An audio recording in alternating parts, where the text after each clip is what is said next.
Fala pessoal, saudações, como é que vocês estão? Aqui é o Ricardo Dornas, da Chácara Dornas Homestead, para mais um podcast, O Canto do Galo.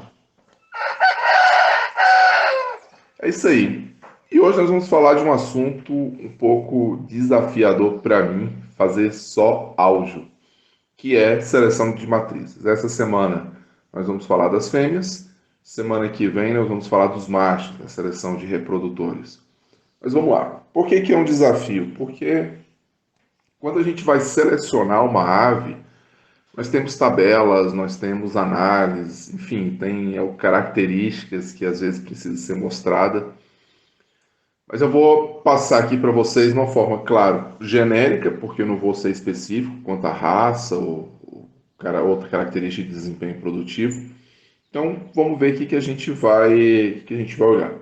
Primeiro ponto, independente aí se for uma ave de raça pura, se for uma galinha de postura, para produzir, né, pintinhas de postura, ou se for as galinhas de corte, para produzir o frango de corte. Primeiro ponto, o ponto mais importante é a questão do desempenho. Então, como é que está essa ave? Como é que é o desempenho dessa ave? Quando a gente fala de desempenho, desde a questão aí do ganho de peso, né?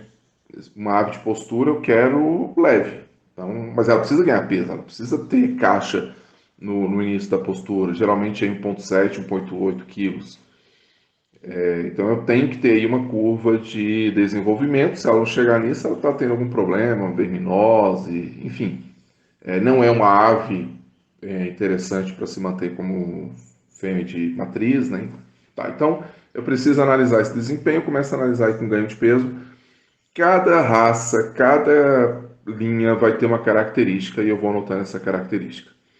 Logo na sequência, e durante esse tempo, eu seleciono também aquelas aves que são mais resistentes a doenças. Então vamos supor que eu tive aí um surto de coccidiose, um surto brando, eu identifiquei no início, tratei. E algumas aves caíram, elas ficaram leves, elas tiveram muito problema. Olha, elas são mais frágeis para a coccidiose. Então, eu não vou selecionar essas aves. Por mais que elas recuperem, por mais que sejam boas, quando eu faço isso, eu vou cada vez mais manter essas aves, essa característica, né, essa falta de resistência à coccidiose ou qualquer outra doença no meu plantel. Então, durante, durante essas pesagens, eu vou analisar como está o ganho de peso dessas aves. Bom, então durante a pesagem eu vou já observando como é que ela responde ao que a gente chama de desafio de campo, né? Seja aparecimento de doenças, doenças bacterianas, virais, enfim, algum parasita, eu preciso observar isso, tá? Após aí essa questão do peso, do ganho de peso, eu vou analisar, e só reforçando, tá? Não é a que ganha mais, é a que ganha dentro do meu da minha meta, né? Então, se a galinha precisa finalizar aí o quinto mês de vida com 1,8 kg, é isso. Aí eu tenho 100 gramas para mais, 100 gramas para menos. Se for uma de corte, a minha meta já muda para 2,100, 2,200, assim por diante. Tá? Uma outra característica que eu analiso para a seleção de matrizes é a questão da precocidade. Uma ave que vai ser aí a mãe das pintinhas de postura, ela precisa ser ultra precoce. Eu falo ultra precoce é 18, 20 semanas. Porque isso conta, não é só essa característica, claro, mas isso conta demais na vida produtiva da ave. Então, aquelas que começaram a postura, às vezes, aí com 16, 17 semanas, não é exatamente um descarte, mas já abre os olhos, isso pode dar muito prolapso do oviduto. Com 18, 20 semanas, no caso da de postura, bom, tá? Uma idade muito boa. A partir da 21ª semana, não acho legal. Se for corte, e aí vai depender do desempenho do corte, né? Mas geralmente aí 21ª, 22ª tem condições de ter um bom índice, né? Uma boa precocidade. E as aves puras, de raça pura, depende. Tá? Depende demais. Se a gente for para uma sedosinha, a sedosa ela bota com 6, 7 meses, né? Isso dá 26, é, 30 semanas, é muito tempo. Outras raças são mais precoces, enfim. Tá? Eu preciso analisar qual é o esperado para aquela raça para eu fazer a seleção. Até porque a seleção eu vou pegar aquela característica, aquele parâmetro, e aí eu vou pegar os melhores dentro daquele intervalo, no caso do desempenho, que é uma característica, né, qualitativa. As características qualitativas, que eu vou falar mais adiante, aí é binária, né, sim ou não, seleciona ou descarta e pronto. Tá. Então vamos lá. Selecionei precoce dentro daquilo que eu espero, tirei as tardias. Agora, no caso das fêmeas especificamente, óbvio, eu vou selecionar a produção de ovos. A produção de ovos tem algumas manhas, vou chamar assim, para selecionar. Você pode ter a anotação de todo o ano ou de todo o ciclo produtivo. E aí, claro, as grandes empresas fazem isso para ter esse controle. Inicialmente era assim que era feito. Mantinha-se as aves em gaiolas de produção comercial e anotando. Aquelas boas entravam na muda e no segundo ano elas eram usadas para a produção dos pintinhos. Hoje mudou, não dá mais, é caro na maior parte dos casos. Então a gente já quer pegar aquelas fêmeas melhores de produção. Se a fêmea é precoce, ela vai produzir antes, então ela já sai ganhando aí.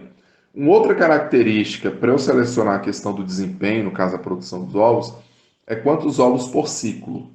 É difícil a gente analisar isso se eu não tiver um ninho alçapão, mas quer dizer o quê? Quantos ovos essa franga vai botar, galinha jovem no caso, né? Quantos ovos ela vai botar até ela ter uma pausa. Então, para essas galinhas aí híbridas de gaiola, geralmente são 30, 35 ovos, dá uma pausa. As galinhas de chão, né, mas também híbridas, geralmente aí 25, 28 ovos e entra numa pausa. O que vai mudar, claro, o tamanho dessa pausa, né? Às vezes é 2, 3 dias no caso de gaiola, 7 dias mais ou menos no caso de piso. Enfim, até as características mais dispersas, né, das aves de raça pura, às vezes 7, 8 ovos e tem uma pausa, a gente precisa analisar. De novo, eu tenho que ter o parâmetro daquela raça, daquela linha, e eu vou selecionar as melhores. Eu posso ter uma linha de corte. Eu não seleciono, por exemplo, uma galinha que tiver um ciclo de postura com menos de 20 ovos. Ok. Então você tem essa linha de corte. Qual que é o risco, né? Você ter várias aves naquele lote que não vão ter aí um bom desempenho. Então você corta essas aves e tal. Você vai ter uma quantidade menor de aves, porém você mantém aí a sua seleção. Isso depende, claro, do nível de conhecimento que você tem de genética para poder fazer isso. A questão dos dias de pausa também é importante, porque no frigir dos ovos, a quantidade de ovos que uma ave bota durante o ano é os ovos da pausa mais aquela ausência Perdão, os ovos do ciclo mais a ausência da pausa. Então vamos pensar aqui no período de 30 dias. A galinha ela vai botar 20 ovos sequenciais, né, todo dia um ovo, e vai ficar 10 dias descansando. Então ela vai ter durante 30 dias 20 ovos. Quando eu faço essa divisão de 30 por 20, ou melhor, né, dos 20 ovos dividido pelos 30 dias, ela vai me dar aí uma produção média de 66% ou 67% para arredondar. O que isso significa? Que essa galinha que bota 20 ovos na sequência, descansa 20, ela tem essa produção aí, essa média de 67%. É fraco, tá? É fraco, mas se for uma caipira, é o que a gente acha. Dependendo da raça pura, é o que a gente acha também, tá legal? Mas, de novo, a gente vai selecionar as melhores e vamos descartar aquelas frangas que botam 7, 8 ovos e pausa, 7, 8 ovos e pausa, tá? Bom, seguindo ainda no desempenho, a gente tem uma característica muito deletéria para a produção de ovos, que é o choco. Então, galinhas que entram em choco, elas não vão botar bem. Por quê? Porque o choco é uma produção hormonal que reduz o amadurecimento das gemas. Então, ela vai aumentar a quantidade de prolactina e diminuir a quantidade de estrógenos proporcional. Com isso, aquelas geminhas elas não vão amadurecer, não vão ficar grandes e não vão virar ovo. Então, a galinha que entra em choco ela é problemática. Se ela começa a entrar, a gente percebe, tira ela do local, coloca um local com galo diferente, ausência de ninho e tal, é possível que ela simplesmente volte a botar dentro da pausa normal dela. Se ela for tirar uma pausa de 10 dias, talvez 10, 12 dias ela volta. A galinha que já desenvolve um choco maior, aí não. Aí realmente a gente vai ter um problema muito sério, ela vai demorar muito a botar. Aqui na chácara Dornas a gente abate essas galinhas. Então, galinha entrou em choca, a gente abate e consome. E aí as dúvidas que vocês devem estar pensando, mas não pode comer galinha choca. É mito. Isso foi criado aí na época do Brasil colonial para justamente evitar o roubo de galinha choca. Então era fácil roubar a galinha choca, então criou-se o mito, não pode comer galinha choca, então as pessoas não roubavam aquela galinha que estava choca, pelo menos reduzia. Bacana?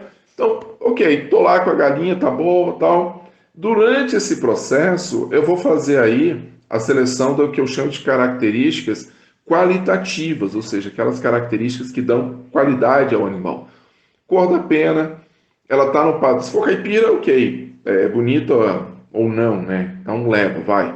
Se não for caipira, se for raça pura, qual a cor que eu quero? Ou qual é a cor que o padrão exige? Então eu vou selecionar tipo de crista, formato da crista. Às vezes a ave ela tem uma crista ervilha, que é dentro do padrão, porém não é um formato legal da crista ervilha, ela é muito grande. Se for uma meralcana, por exemplo, meralcana tem uma crista ervilha pequena, então eu preciso manter isso.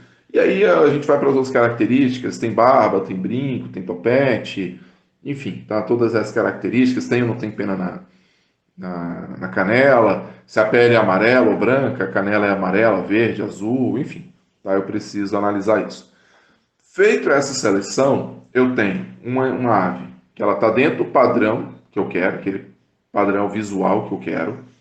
Ela tem uma possível, né, uma possibilidade de ter um desempenho dentro do intervalo que eu quero, pelo menos acima do mínimo que eu desejo, só que é uma galinha que pode ter um comportamento meio errado. Tá? Eu vou falar a questão do comportamento mais em galo na semana que vem, mas a questão do comportamento é importante. É galinha que às vezes ela anda muito no ninho, ela entra muito no ninho, consequentemente quebra ovo. Tá? A questão de galinha comendo ovo está aqui na lista dos podcasts. Tá? A gente vai falar mais na frente. Se você já quiser, já coloque aí nos comentários. Eu quero saber por que a galinha come ovo. E já deixo um spoiler, né? A galinha não come o ovo, tá? É algo diferente, não é isso, não é falta de cálcio, não é falta de proteína, de nada. Mas vamos lá.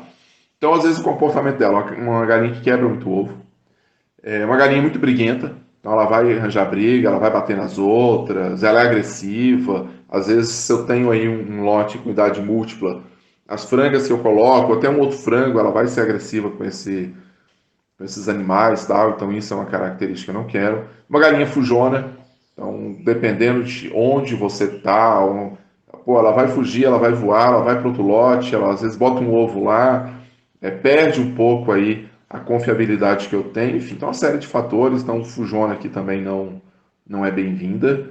Às vezes eu fico com dó de bater, porque geralmente é a franga que foge, né? A galinha mais velha já está acostumada. Mas é um comportamento que eu não aprovo aqui. Enfim, tá?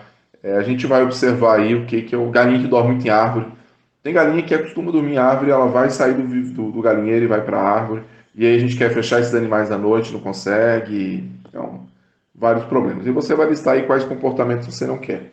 A questão do comportamento eu deixei inclusive por último, de forma mais proposital, porque a gente vai eliminar as galinhas que têm um comportamento ruim se esse comportamento for muito prejudicial ou se eu estou com muitas galinhas. Então, se eu tenho muitas aves, eu preciso, vamos supor, de um lote de 10, estou com 12. Quem que eu vou tirar? Se elas têm aí o mesmo desempenho, mais ou menos o mesmo padrão e tal. Eu tiro aquelas que têm comportamento mais complicado. Bacana, gente. Então é isso aí. Um forte abraço para vocês. Não esqueça de compartilhar esse podcast com seus grupos aí, seus amigos. Imagino que aquele like aí já foi dado, tá? Já agradeço aqui. Isso é importante demais para o canal, para que o YouTube possa aí indicar esses vídeos também para outras pessoas. E qualquer dúvida, os comentários estão aqui embaixo. Pergunte ao Dornas. Um abração.